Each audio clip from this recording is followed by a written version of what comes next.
Hello guys, welcome back and welcome to my kitchen. Today I'm sharing two recipes for quick and easy and frugal desserts. One is light and refreshing and the other is rich and decadent, and neither one of them is going to break the bank.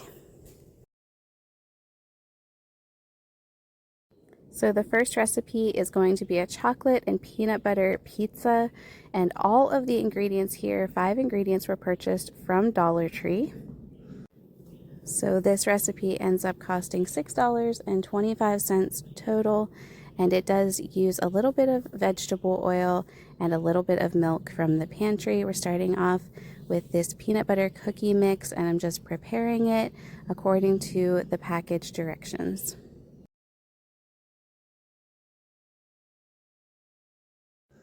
This would work best if you had an 8-inch square or a 9-inch square baking dish. I don't have either one, and so I'm just using a small cookie sheet and pressing this out into an approximate rectangle shape. It turned out fine, but definitely would be easier if you just do it in a small baking dish. So then we're going to just go ahead and put this in the oven at the temperature on the package and watch it a little bit. And while that's baking, we're going to melt down these chocolates. It was the biggest chocolate package I could find at Dollar Tree that was decent quality. Get it all nice and melted, and I had actually put the cookie into the freezer for a little bit so that it was nice and solid for me to top it with the melted chocolate. And you can see it wasn't completely melted, but we were able to just spread it over the whole cookie all the way to the edges as much as possible. And then we're putting it back into the freezer to get that chocolate nice and solid. And meanwhile, we are going to go ahead and start making our peanut butter icing. Usually for a recipe like this, you would use butter and peanut butter, but I got this peanut butter honey spread, and I'm going to use about half of the jar to make the icing for on top of this pizza, and about half of the powdered sugar.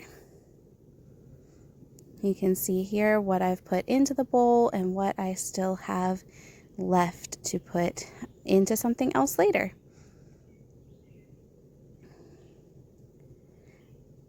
So I'm going to mix it up with just a little bit of milk. Actually, in this instance, I had half and half, and so I just put a splash in there, but I ended up coming back and adding another splash about the same amount, and we just mixed it up until it was nice and creamy.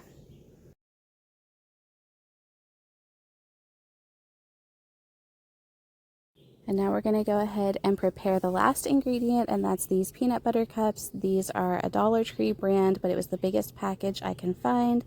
So I went ahead and just started unwrapping all of them, got them all unwrapped, and then it was time to chop them up.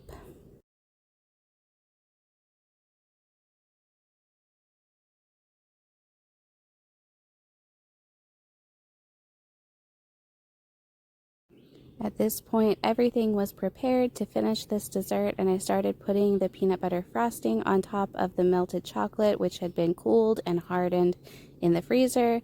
I got it all spread out, kind of pressed out with my hand, and then I started taking all of these little bits of peanut butter cups and putting them over the whole thing, pressing them down with my fingers so that they were sure to stick.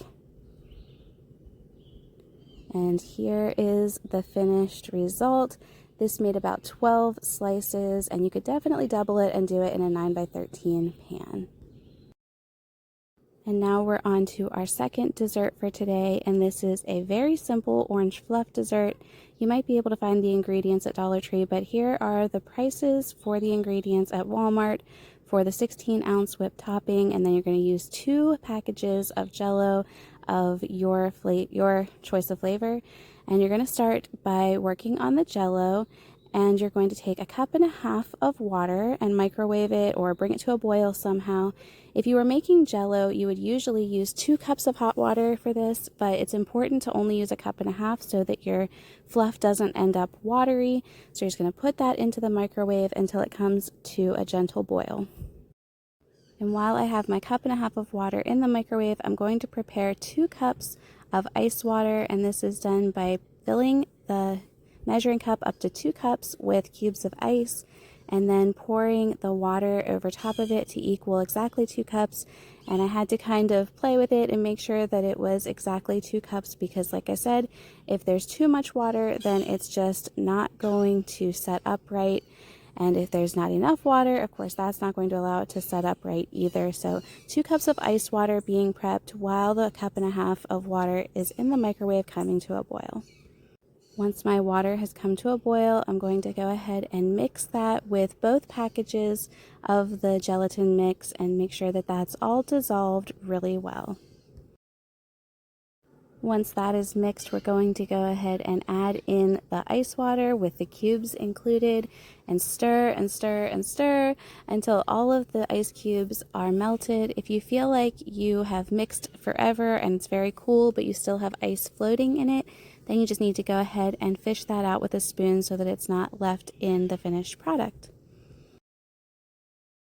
Once the ice is completely dissolved and you've got that ice water mixed into your Jell-O mixture, I'm just going to pour it into a bowl, and then I'm going to open up my whipped topping and scrape it out into the bowl with the gelatin mixture, and then I'm just going to stir for a really long time until it's well incorporated.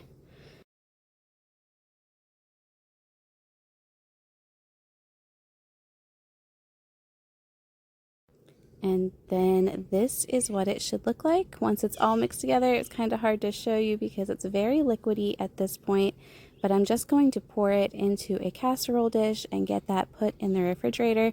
And it's going to need to sit in the refrigerator to start setting up for at least 4 hours. I would say more like 6 would be ideal before you do anything else to it. And that is it. That is all you need to do to prepare this dessert. But of course, sometimes it helps to make it look just a little bit prettier. And so I had several mandarin oranges in the refrigerator, and I started out just peeling 3 of them and separating them into segments and going ahead and getting them laid out on top of this dessert just to make it look extra pretty.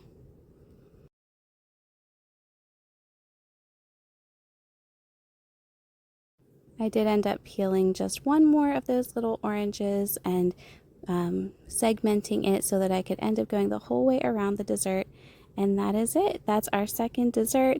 I hope this has given you a couple of ideas, some things that you could maybe take to a potluck this summer or just for your family to enjoy.